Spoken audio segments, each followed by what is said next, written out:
which is really herself. That's all she's got. Live to me all day long. Welcome to Insane White Racist Reptilian Run America.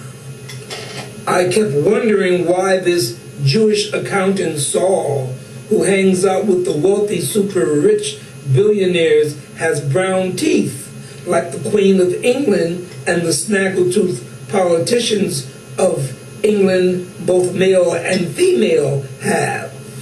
Then it dawned upon me, it is from those blood-drinking and flesh-eating rituals the rich Jews and Gentiles conduct even in the basement of the Vatican and the rich churches throughout England and Europe. This is why the Pope wears the same red-white colors that Santa wears. The Vatican Church, the Church of England, and the royal families of Europe wear all white at their high ceremonies to give praise to their creators, the albino reptilians and the greys, who are white beneath those gray skin-proof outfits they wear. Arizona Wilder, who conducted the children eating rituals for some 30 years, tells us, as a whistleblower, it is Christmas and Halloween in America that the highest numbers of children eating rituals go on all over this planet, principally in the white world. So, Jay-Z and Beyonce, welcome to the super rich white world, where as a member, these devils require your firstborn of the highly melanated, talented during the first trimester of the female's pregnancy. Hillary Clinton and George Washington, like many other politicians and participants, may not be shapeshifters, but they still have bloody jaws and brown teeth from the flesh-eating and blood-drinking portion of these rituals. Arizona Wilder also informs us that the elite white super-rich who live in the 120-room castles and gigantic mansions built via the stealing of the wealth of the melanated humans of this planet is where these demonic rituals are conducted, in addition to the basement of the Vatican Church. The bottom line is that planet Earth is controlled by flesh-eating and blood-drinking devils who have the Christian communion on the first Sunday of the month as their demonic flesh-eating, blood-drinking practices being done by the billions of ignorant masses as a ceremony, which in itself is reptilian and demonic, but the ignorant masses have no knowledge. They have no consciousness of the fact that they are being used to perpetuate evil, being classified as religion, which is going to take them into a heavenly paradise, when religion can only take you to the fourth dimension, which is the dimension of the hellish realms. It is the trick of the reptilians to get the humans to volunteer to go to hell so that they can snatch their souls and continue with their bartering of souls all over the underworld galaxy where these demons reside.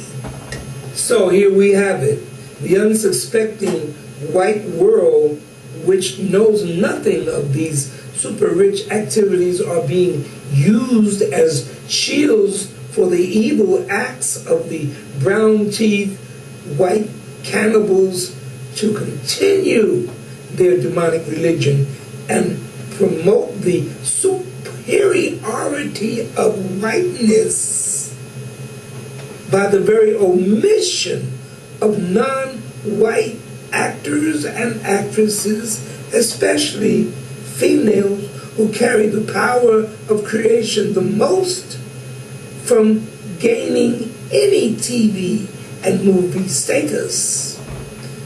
Kerry Washington, for instance, where she lusts after a white male president when we know the American president could be Mickey Mouse and the hidden Zionist Aryan-run government would still operate the same. In fact, she is the only black female in a leading role of a primetime TV show discusses me, and if it does not discuss black people to the point where they don't boycott that scandal garbage, the white Illuminati owned media promotes and shows with accolades on a constant basis, it's proof of the Walking Dead status of the psychologically enslaved black community prognosticized thousands of years ago by the Buddhas of the Western Asia temples, known as the Nagas. As all can see, our Federation ships are all over this planet, seen in every major city of this world, as the Kilanta symbol of Excalibur rising out of the ocean to usher in Camelot and displace this demon-led Jehovah Babylonian death fears horror parading as freedom and democracy supported by the Illuminati enslavers is an oxymoron, as is the violent and cannibalistic nature of the albino reptilians' DNA, saturating their bodies of their humanoid offsprings, using war as a profit-making business. It is common sense that they can never take their foul and wicked consciousness into the higher dimensional worlds. We are moving the reality of Earth to a fifth dimensional existence as this third dimensional reality here destroys itself. And as these beasts maintain a beastly existence here for another few billion years in their timeline, since they love playing the beast.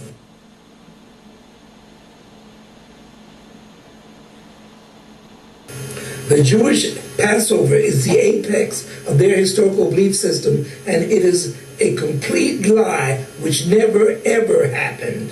It is the biggest primitive religious lie invented and has been used by this Illuminati to trick the entire planet into becoming dummies. The Jews were kicked out of Egypt because their practices of bestiality and amplified by the soothsayers, allowing the fourth dimensional hellish demons to use their three-dimensional bodies in exchange for them helping them to rule. This is the Ark of the Covenant in its true form. Ezekiel doesn't try to hide his Jewish faith. His family writes a letter to his commanding officer requesting a visit home on the Jewish holidays. My grandson has been reared strictly to the observances of the Mosaic Code, and it is my desire for him to continue its observances. I must request you to allow him a furlough to afford him an opportunity of celebrating the Passover with us. Yours very truly, Moses A. Waterman. Waterman's letter is successful, and the young Moses Ezekiel is allowed to go home for the Passover celebrations of 1863.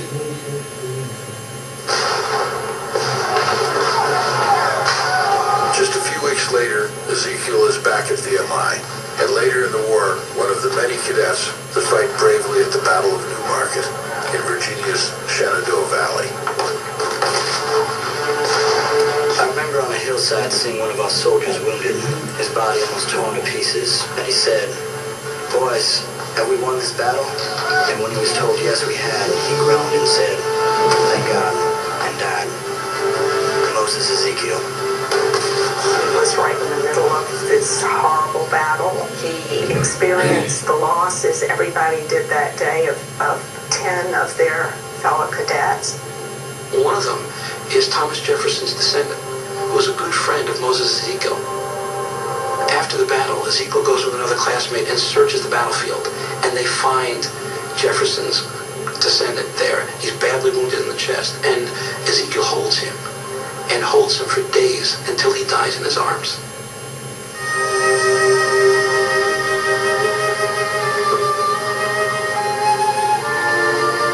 Many Jewish soldiers quickly assimilate into American culture soon after signing up, losing their faith and rituals. Many others hold fast to their religious roots even in the most extreme circumstances. In letters from soldiers, they often speak about how they were able to get away to go to a synagogue. We know that some accommodation was made in the north and especially in the south for the high holidays. Rabbi Max Mickelbacher of Richmond, Virginia, requests furloughs for Jewish soldiers directly to Confederate General Robert E. Lee. Lee is known as a devout Christian who has a high regard for the Jewish faith, but for him, war is the priority. He said, surely people with a great amount of patriotism that you have would not want the South weakened for even a moment over the celebration of a holiday, as holy a holiday as it is. I cannot therefore grant the general furlough you desire, but must leave to individuals to make their own applications to their several commanders, in the hope that many will be able to enjoy the privilege you seek for them. I have the honor to be, with high esteem, your obedient servant, Robert E. Lee. Lee was beloved by his troops, generally, and particularly by Jewish troops. I mean, their letter after letter after letter explaining how much they admired him, and he was always very respectful of the Jewish community. The Jewish community returns the favor. Max Mickelbacher composes a prayer specifically for Southern Jewish troops. Never in your wildest dreams would you have imagined a Jewish prayer for Confederate soldiers, but it's a prayer to defeat the enemy and call upon God to save the Confederacy. It was a very beautiful prayer, and it was carried not only by Jews but by other soldiers too. Passover is one of the most revered holidays in Judaism. In April 1862, a very unorthodox Passover meal, traditionally known as a Seder, is held by 20 Union soldiers in the West Virginia wilderness. Symbols at the Passover Seder represent the Jewish exodus from Egyptian bondage. Private J.A. Jewell of the 23rd Ohio Volunteer Regiment arranges for the festive unleavened bread known as matzah to be brought in from Cincinnati. He writes about the creativity the men used to honor their ancient rituals. We had the lamb, but did not know what part was represented at the table. But Yankee ingenuity prevailed, and it was decided to cook the whole and put it on the table, and be sure we had the right part. Other traditional items at the Seder include horseradish known as maror, which represents how bitter the Jews' lives were in Egypt. The industrious soldiers find a spicy local pepper as a maror substitute and drink fermented apple cider in excess to quench their thirst. Those who drank the more freely became excited, and one thought he was Moses, another Aaron, and one had the audacity to call himself a pharaoh. So as they had a very literally a wild Seder that they thought was quite humorous after the fact. There's no occasion in my life that gives me more pleasure and satisfaction than when I remember the celebration of